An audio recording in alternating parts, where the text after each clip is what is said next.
I'm a real estate millionaire, but that doesn't mean that every transaction has always made money. It also doesn't mean that I'd become a millionaire in the timeline I expected. And it doesn't mean that I haven't made mistakes along the way that have cost me tens of thousands of dollars. In this video, I'll share 10 things I wish I knew before becoming a real estate investor so that you can reach your financial goals faster than I did with fewer mistakes. Stick around until the end of the video where I'll share some insights into what's going to happen for the remainder of 2022 in the real estate market. Hey, what's up? Darren Voros here. My mission is to help you reduce your real estate investing education time from months to minutes. Subscribe not to miss what's coming. If you're watching this video, there's a good chance you're curious about being a real estate investor, but you may not have made that leap yet. If that is you, I want to encourage you to go for it. Real estate investing has literally transformed my life, and I went into it very green. I didn't know anything about being a real estate investor. I don't come from a family of real estate investors,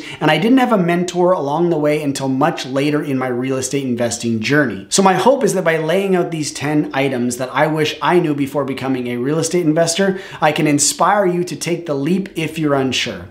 Let's dive in. Number 10, you don't have to have money to be in real estate. There's a misconception that you have to have money to make money in real estate, which is true, but it doesn't have to be your own money. You can build a very successful real estate investing business with what we call OPM, other people's money. So if lack of money is what's holding you back from being a real estate investor, it's not a prerequisite. The same goes for lack of time. If you are someone who doesn't have a lot of time to dedicate to real estate investing, you just need to focus on the strategies that do not require a lot of time. We call these passive investing strategies, and there are many to choose from. If you're unsure of what these are, I teach them all in my masterclass. More on that a little bit later. Number 9, how you buy your properties is very important. If you're buying and owning properties in your personal name, you're going to have some limitations at some point. Most lenders will have a cap on how many properties you can own your personal name and get financing on. So having a corporation to purchase real estate in might be helpful. At the same time, you don't necessarily need to rush into setting up a corporation because you may not need it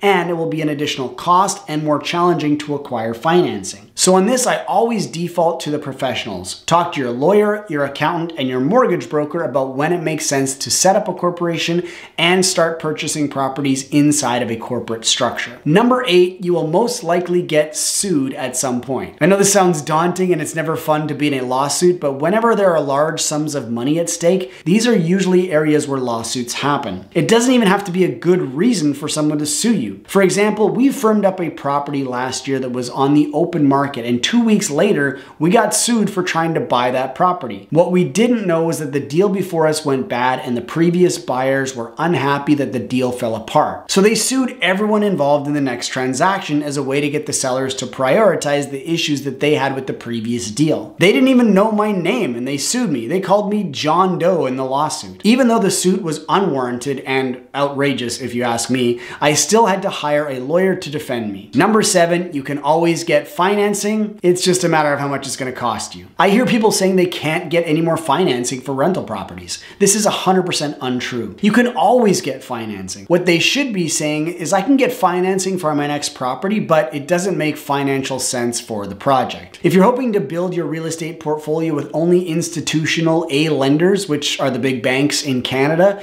you will at some point stall. If you are looking to grow your portfolio, you will need to look at not only A lenders, but B lenders, private lenders, hard money loans, vendor takebacks, and raising private capital. These will allow you to scale and grow your business without the need for a conventional lender. Number 6, a positive landlord reference is not always a good thing. I've called landlords for a reference for a tenant, and that landlord has given that tenant a glowing review. Not because they were a model tenant, but because they didn't want that tenant in their property anymore. So relying on a previous landlord reference without asking the right questions can be very detrimental. In full transparency, I have also done this. Now, I'm not going to pass off a nightmare tenant to another landlord, but if a tenant is problematic, then I'm going to be happy that they're moving out and will give them the necessary recommendation to do so. Before we get to the top 5, I've got some exciting news. My new and improved real estate investing masterclass is now live. This is the most comprehensive real estate investing training on the market today.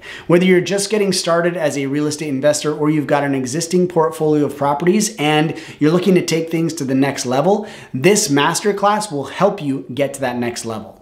There are over 30 modules covering everything from how to use other people's money in real estate to properly screening and placing tenants. You'll also get access to my team of professionals, various spreadsheets and analyzers I use in my business, and the best part, you also get 3 months of live group coaching with me for additional support.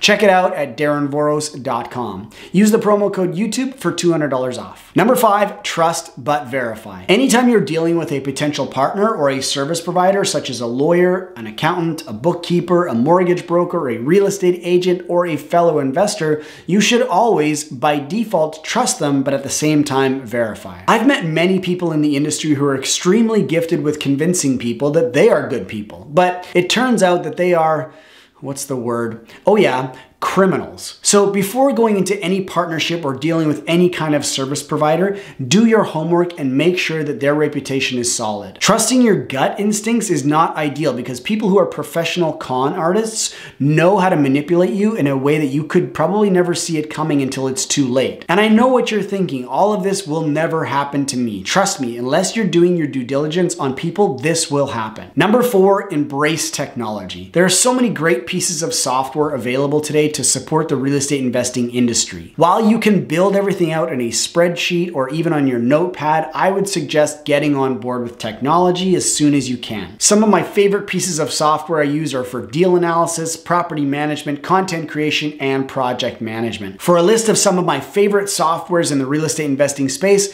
check out my list in the description below. Number 3, real estate is not get rich quick, but it is building wealth over time. Real estate investing is and has been proven to be the most lucrative investing strategy of all time. 90% of millionaires have created their wealth through real estate investing, which is a pretty impressive stat. But what it doesn't tell you is how long it takes to become a millionaire for some. The majority of investors that I know have taken a long approach to real estate versus a very quick line. And if you haven't heard this expression, real estate is not about timing the market, it is about time in the market. This is absolutely true. Number 2, build out a solid team. You cannot do this all by yourself, and the sooner you realize that, the better off you'll be. There's a great book called Who Not How by Dan Sullivan. If you haven't read it, I suggest getting a copy and reading it as quickly as you possibly can. This book lays out how effective it can be to find people who are experts at what they do and hire them. And then you can focus on sticking to what you do best. I have a solid team of people around me that I rely on every day, and I'm getting better and better at outsourcing things that while I can do them myself,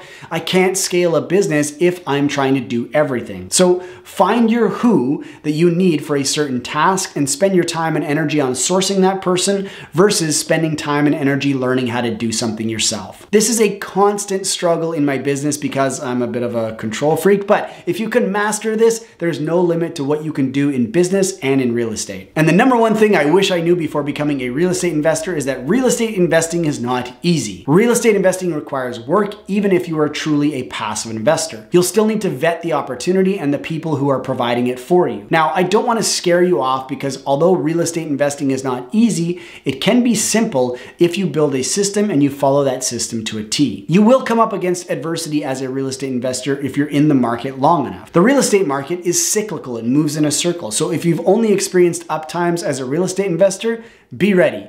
Down times are coming. And the best real estate investors can make money in all cycles of the real estate market, but no one ever said it would be easy. Be okay to put in the work and you will be rewarded for your time and energy as a real estate investor. As promised, I wanted to share what you should know for the remainder of 2022. The market is going to be volatile for the next few months. With rising interest rates and falling real estate values, you will either have the chance to wait to see what happens or dive into some potential opportunities. The market has been red hot almost entirely across the country, but that's going to change. So get in a position where if you see a great opportunity, you can pounce on it. For those of you waiting for a turn in the market, it's here. Don't miss it. Now, I'd love to hear from you. What is one thing you wish you knew before becoming a real estate investor? Or what is one thing you're curious to know about it if you're just getting started? Leave that in the comment section below. If you have any real estate investing related questions, you can leave those in the comment section as well. If you're not already doing so, you can follow me on Facebook and Instagram where I post regularly.